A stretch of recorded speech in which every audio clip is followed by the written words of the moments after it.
Next on Sci-Fi Buzz, Rob Liefeld, Jerry Anderson, Stanley Robinson, Harlan Ellison, and Ali Sheedy. Ali Sheedy?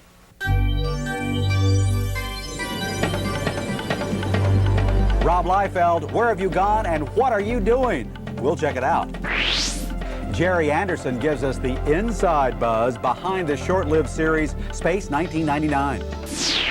How Stanley Robinson came to write Red and Green Mars. And some Jaws with paws. The creepy effects behind the canine chiller, man's best friend.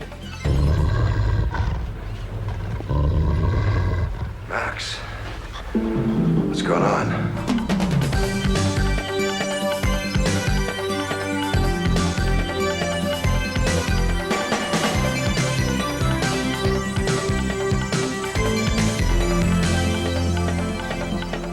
Hello, Buzzers. Welcome to Sci-Fi Buzz. I'm Mike Jarek. First, all this Harlan Ellison intrigue, and now viewers are calling asking me, what have you done with Susan Hyman? She's just fine. She's in the basement. No, she's right over there. Susan, of course, is with us here on Sci-Fi Buzz. Now, you just got back from Hawaii. Yes, I did. That's where you said you were, but look at these arms, folks. Fish bellies, fish bellies. Were you actually at the beach or not? I was. I was taking a well-deserved vacation, and what I did is my business. Woo-hoo. What have you been up to? Really, since I've gotten back, I have been investigating the comic book kid, Rob Liefeld, finding out what he's been up to. There's been a lot of rumors that he's taking a leave of absence from his beloved public. Wait a minute. This guy's like a rock star in the comic book world. That's right, but we might not be seeing him for a while. Rob Liefeld isn't called the comic book kid for nothing. The 26-year-old whiz kid has been selling kids on his super successful superheroes since he went to work for Marvel Comics when he was only 18. Behave, Bedrock. Don't hurt anybody. After forming Image Comics with 5 Marvel cohorts, Liefeld's popularity has skyrocketed. In true rock star fashion, dozens of awesome Rob letters pour in every week. And we were eyewitness to fan pandemonium at Comic-Con last August. It was his last public appearance before going underground to work on new projects. But more on that later. Yet, even after soaking in all the praise and profit, young Mr. Liefeld still wears his comic book kid moniker with pride. I just want to get out there and use whatever I can to get people to notice comic books. And if it's not my comic, that's fine. I mean, but if there's I think anything that can draw attention to comic books. So yeah, I mean, I think, you know, I haven't left comics behind. I haven't gone off and done something else. I mean, I'm still doing it, working at it every day. So yeah, I hope I wear it with pride. I think I do. The formation of Image Comics was a daring endeavor, to say the least. Here were 6 young men with lots of creative talent and little business expertise. But leaving the security and comfort of Marvel was just the challenge Liefeld and the others were looking for. Nobody had competed with Marvel or DC in years on the superhero turf. Everybody else thought they had to do some stuff that was more esoteric or science fiction-y, and we came out and we hit them between the eyes, and people laughed at us and said we wouldn't, you know, exist, and 6 months later we were the #2 company. I would personally like to stay #2 the rest of my life, because then you can just always knock on the door, because that makes everyone else nervous. Staying second is not really a priority for Liefeld. Taking his popular Youngblood comic characters, Bad Rock and Die Hard, into superhero history, now there's a goal. I think hopefully some of our characters will get out there, and bottom line, I hope Image has stuff that is recognizable the way Spider-Man and Superman are recognizable nowadays, and I think that's our ultimate goal, and I don't think any of us will stop until that's what's achieved. But in the meantime, we're going to have a lot of fun. Liefeld has taken an extended leave of absence from Extreme, his studio within Image Comics. According to the Comic Buyer's Guide, among other things, he'll take time to focus on an animated Youngblood TV series. Liefeld wouldn't spill the beans on rumored film collaborations with Tom Cruise and Steven Spielberg. And when we asked him and partner Jim Lee to comment on any film projects in the fryer, they were optimistic but reluctant to reveal details. I think the reason that it hasn't been done yet is, I mean, I for one think it's a bit premature. I've only got 4 comics out. I think I'll feel a little better when I have 12, and I've got more of a grip on it. I think you're guaranteed we'll see an Image cartoon, an Image movie, an Image commercial featuring one of the characters, if not all of the characters, toys, video games. It's like moments away from happening in some instances, and then in others it can take a while. But I think, you know, we're very fortunate that attention has been turned on us. Now it's just figuring out what to do with it. Is it just us, or does anyone else get the feeling Rob Liefeld could be a household name sometime very soon? What caused Space 1999 to crash and burn? The buzz from Jerry Anderson after this interruption. Television executives have made science fiction producers crazy over the years on many different shows. That's why we're so fortunate here on Sci-Fi Buzz that we work with executives at the Sci-Fi Channel who are warm, sensitive, caring individuals. Hey, get out of here. I mean what I'm saying. These people are very nice. I love them because, take for example, some things that have happened behind the scenes on other sci-fi shows. Well, how about Space 1999? Attention all moon-based personnel. We are faced with the enormous risk of blasting the moon out of its present collision course. Though only 2 seasons of Space 1999 were produced, the series still attracts a devoted following 17 years after it was canceled. Here in America, the show has not yet generated any intense nostalgia, but in England, Space 1999 has achieved a cult status rivaling that of Star Trek.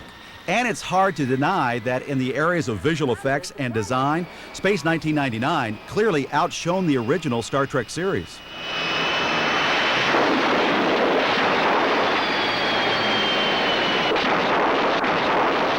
In Britain, Space 1999 fans honor the series with conventions where they view favorite episodes, admire models used in special effects work, and meet some of those who helped create the series. I got hooked from the very first time I saw it. I'd been a fan follower, if you like, for a number of years.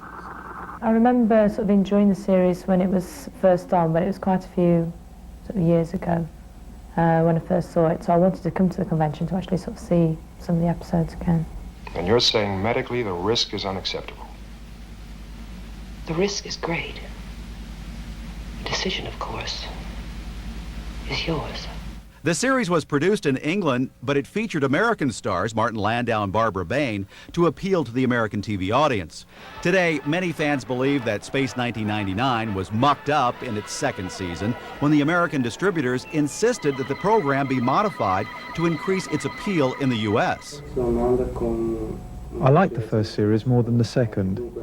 In the second series, they tried to make the characters more human, but I found it too American, and I didn't really like it as much as the first. In season 2, I felt there was a bit too much of the monster element. The show's co-creator, Jerry Anderson, has horror stories about a U.S. distribution exec.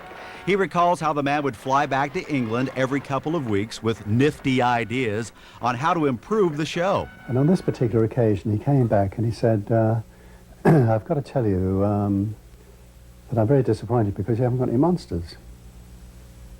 And I said, no.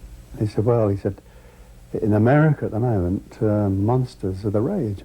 Jerry Anderson and fans of his series are particularly vocal about what happened to the show's stories in the 2nd season. Creative control of the scripts was turned over to an American who had been head writer on Star Trek. I remember one morning he came in and said, I've got this great idea about talking plants, you know. And I thought maybe I should send for the men in the white coats. The meddling by the Americans backfired. The series lost ratings both in England and America, and it got the axe. However, the glory of the first season still fires the imaginations of British fans. And now Americans have an opportunity to see what all the fuss is about. Space 1999 has been resurrected in the States here on the Sci-Fi Channel. If the series stirs up as much enthusiasm here as it has in England, we might someday see a Space 1999 movie or a new series. Let's just hope the guys in the suits don't mess it up next time.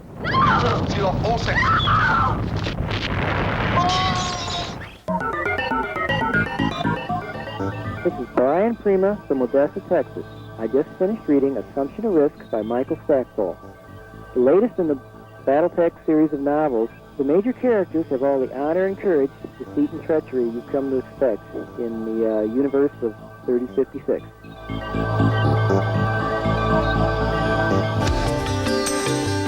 After pounding out stories for nearly 20 years, science fiction writer Stanley Robinson has found great success with his novel, Red Mars. Arthur C. Clarke called it the best novel on the colonization of Mars that has ever been written. Robinson decided to write the first book of a planned trilogy after viewing NASA data from the Viking and Mariner Mars explorations. In Red Mars, I have my characters begin the terraforming of Mars into a planet that human beings could walk around on the surface and breathe the air, and there would be plant life. Now, on the one hand, I think this is a beautiful project. It's like building a cathedral. It's one of the great human projects of all time. But on the other hand, the Mars that is already there right now is a sublime place with its own integrity, you might say. So I feel both ways about terraforming Mars, and that is one of the sources of energy I have for this long project, since Red Mars is just the first of 3 books. Since getting his PhD in English 11 years ago, Stanley Robinson has become a prolific sci-fi novelist. But his work in the genre has been subject to intense scrutiny. I'm pretty much of a realist and fairly conservative for a science fiction writer, in that I try to only write about human beings in situations that I think are possible, which cuts out a lot of science fiction scenarios.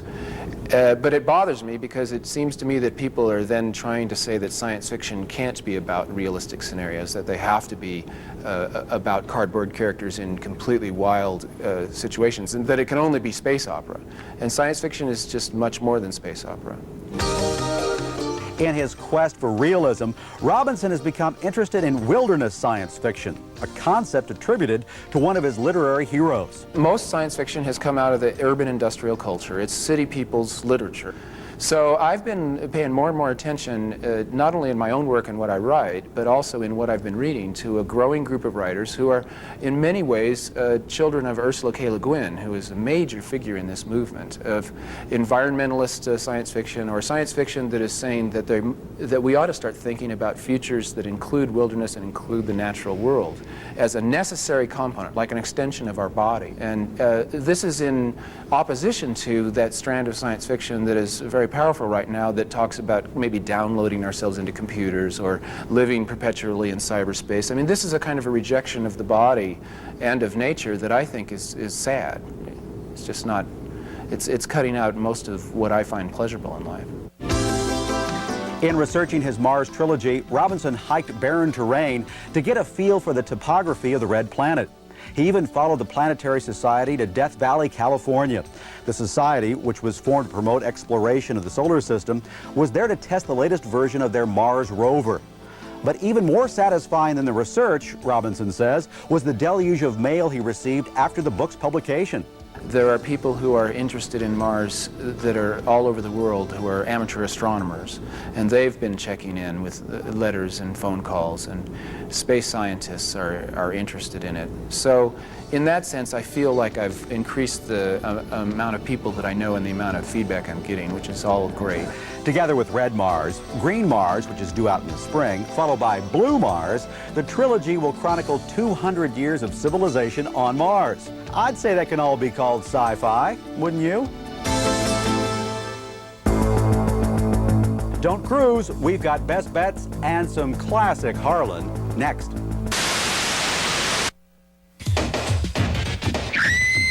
Halloween may be over, but we've got a spooky suggestion on this week's Buzz Best Bets that'll keep the spirit of the holiday alive all year long. Nightmare, the world's first interactive video board game, is available in versions with 3 creepy hosts. All you need is a VHS player and the game, and you're ready to go. I am the gatekeeper. I rule this game, and you will obey my rules. Leading 3 to 6 brave players through the master game is the gatekeeper. When he talks to you, you must answer him, or you'll end up in the black hole. To play, pop the VHS tape that comes with the game into your VHS machine. Turn the volume up and the lights down. The hideous host barks commands and crudely guides players around the graveyard game board.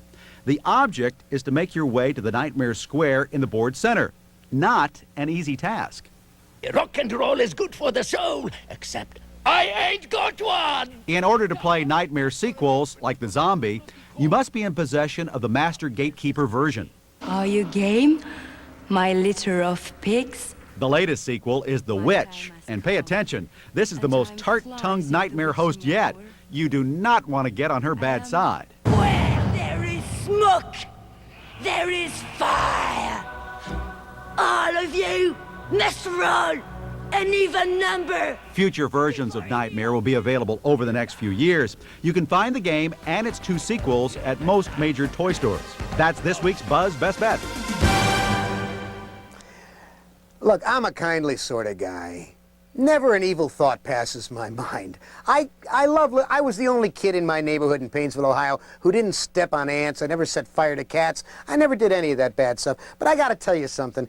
Every time I look at these people who use computer bulletin boards, particularly in the world of science fiction, I want to do something smart like take an Uzi and wipe them out. Lots of them, hundreds of them by the thousands. I don't know who invented these PC bulletin boards, but all they are is back fence fetching gossip things for a bunch of people who have too much time on their hands and too little intellect. Now, look, I understand there's a lot of good information is given out over bulletin boards. I understand they do a lot of good works. I understand if there's an emergency, it's a quick way to rally people. But in truth, I don't own one, you see. I don't have a PC. I use a manual typewriter. It's not that I'm a Luddite. I have all kinds of electrical and mechanical and electronic gadgets around the house, but I work with a mechanical typewriter. I work with a regular non-electric typewriter, and I like it. So I don't have a personal computer, and I don't have one of these bulletin boards. But after I've heard the kind of gossip that is circulated, after I hear the kind of stupidity and meanness of spirit that is constantly being used and constantly being sent back and forth all night long across these bulletin boards, it would be just a nice thing to take a strap and whip these people into submission. I advise you that if you have nothing better to do with your time at 3 in the morning than to sit around in front of a PC, that you leave the rest of us alone and you go out and, I don't know, see if you can find the direct lineal descendant of Jeffrey Dahmer and let him eat your face. This is Donna Smith from Allentown, Pennsylvania. I'd like to recommend the book Bring Me the Head of Prince Charming by Roger Zelazny and Robert Sheckley. I think it's a great fantasy story and it takes place in the Middle Ages.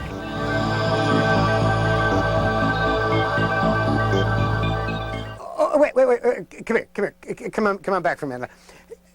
After I got done with that, the producer, who's a very, very dear man, has only one eye, but a very sweet man, says to me, that's a little mean-spirited. You didn't tell us why these people are so bad. He said, I'll join your cause if you can give me examples. Well, what I'm talking about here is that these people are mean-spirited themselves. We're talking about unkindness to each other. Because they're at some far place in the transcontinental web, they think they can say anything they like. They're like bullies who snipe at you from the back door, and when you get close enough to hit them in the head with a ball bat, they slam the door on you.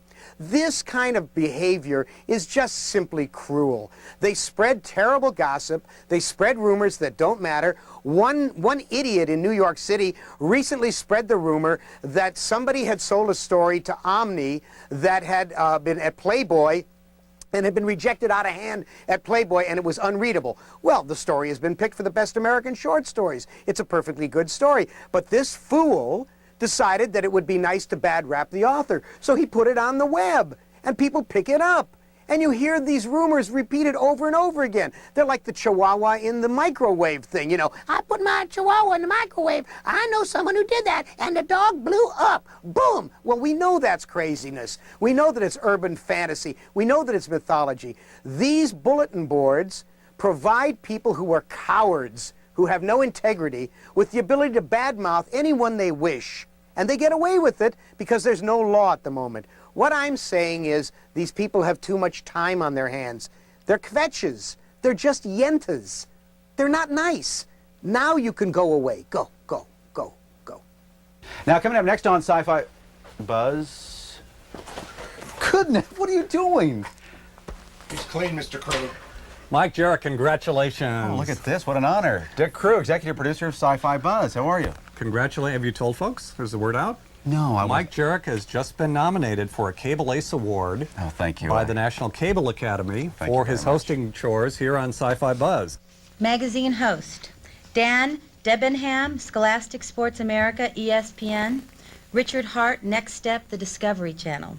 Mike Jarrett, Sci-Fi Buzz, USA Did she Network. say Jarrett? Elsa Clench, It's Jarrett. With Elsa Clench, Cable News Network. And Robert Urich, National Geographic Explorer, TBS Superstation. Actually, his sitcom was just put on hiatus. I think we got that one. Folks, we have a contender here. It's just an honor to be nominated, Dick. Actually, the heck with that. I want to win. Elsa, you better watch out.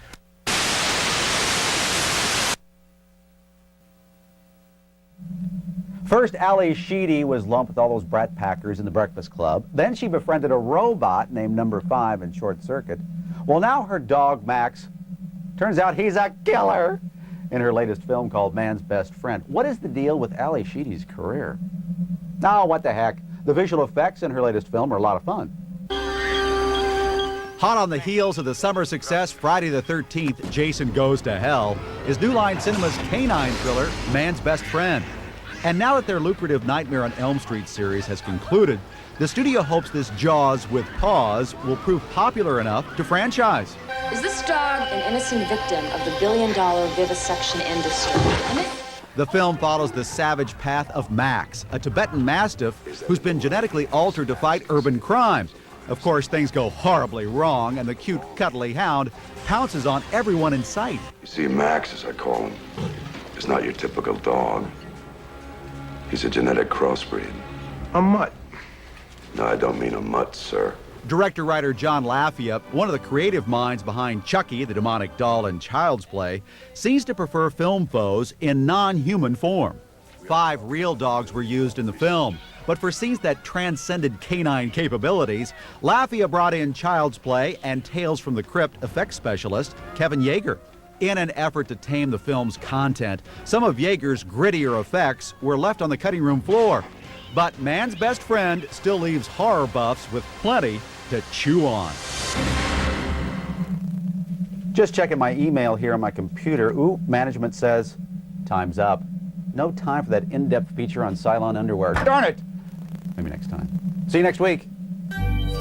Aaron Gray, Dirk Benedict, and Parker Stevenson star in Official Denial, a Sci-Fi Channel planetary premiere, Saturday at 8 p.m. Eastern.